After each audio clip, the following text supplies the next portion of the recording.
पिताजी को फोन लगाती हूँ। पिताजी, सैन मिंग ने क्विंग झाओ को पीट दिया। उसका बड़ा भाई क्विंग झाओ उसे आसानी से नहीं छोड़ेगा। हमें आगे क्या करना चाहिए? सैन मिंग एक ऐसा इंसान है जिसे तुम्हारे दादाजी बहुत पसंद करते थे। भले ही जैसा कि तुमने कहा कि उसकी ताकत तुम्हारे सेकंड अंकल के मास्टर ग्रीनवुड माउंटेन जितनी नहीं है, हम युआन फैमिली के इस तबाही से नहीं बच सके। हमें सैन मिंग को किसी भी कीमत में बचाना होगा। मैं मिस्टर फेंग को अभी वहाँ भेजता हूँ। वो मिस्टर फेंग के नंबर डायल करते हैं और उसे फोन लगाते हैं, और जैसे कि चिराग को घिसते ही जीनी हाजिर हो जाता है, मिस्टर फेंग हाजिर हो जाते हैं। वो उससे कहते हैं कि तुम क्विंग झाओ के बारे में क्या सोचते हो? मिस्टर फेंग कहते हैं कि क्विंग झाओ उभरता हुआ सितारा है नैनडाउ सिटी का। मैं उससे हेड टू हेड तो फाइट नहीं कर सकता, पर पैर से पैर फाइट कर सकता हूँ। मुझे तुम्हारी जरूरत है एक जवान छोरे सैन मिंग की गुप्त रूप से रक्षा करने के लिए। तुम्हें इस बात की पुष्टि करनी होगी कि सैन मिंग को क्विंग झाओ के द्वारा कोई भी तकलीफ या चोट नहीं पहुंचनी चाहिए। मिस्टर फेंग कहते हैं कि अगर आपने सैन मिंग को बचाने की कोशिश की तो क्विंग झाओ गुस्सा हो जाएगा। थोड़ी देर के लिए वहाँ पर सन्नाटा छा जाता है और सी हुडी के पिताजी सोच में पड़ जाते हैं और सोच के कहते हैं कि तुम वैसा ही करो जैसे मैंने कहा। मैं कोई रास्ता ढूंढता हूँ क्विंग झाओ से बचने का। आगे वो कहते हैं अपने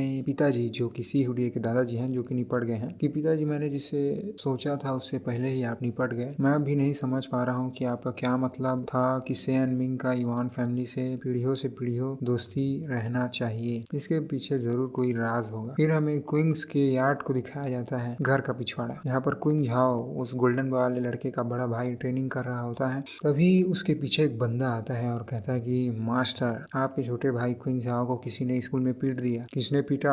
आगे वो बंदा कहता है कि वो एक ट्रेनी टीचर है स्कूल में, हमें क्या करना चाहिए? क्विंग झाओ कहता है कि ऐसे छुटकी मुटकी मामलों को तुम ही देखो, तुम्हें पता है ना क्या करना है। जो उसने मेरे भाई के साथ किया उससे 10 गुना वापस उसे लौटाओ। आगे वो बंदा कहता है जी महाराज। फिर हमें आगे बस का मंजर दिखाया जाता है जिसमें सैन मिंग बैठे अपने मन में सोच रहा होता है कि मैंने बचे हुए स्वीट घास का उपयोग पहले ही कर लिया। अब बिना स्वीट घास के मैं आगे कल्टीवेट नहीं कर पाऊंगा। मुझे स्वीट घास की तलाश बड़े बड़े फैमिलियों में करनी होगी। इसके अलावा और कोई चारा नहीं है फिलहाल। तो भी मेरी कल्टीवेशन और डिले नहीं होनी चाहिए, इसलिए मैं उपनगरों के टाइन सुई माउंटेन पर जाऊंगा। देखता हूँ अगर मुझे कुछ पुराने स्वीट ग्रास मिल जाए तो मैं उन्हें अपने साथ ले आऊंगा। इतने दिन डिले हो जाने की वजह से एक बोनस वीडियो आज के लिए मेरी तरफ से रात को मिल जाएगी। आपका शुक्रिया।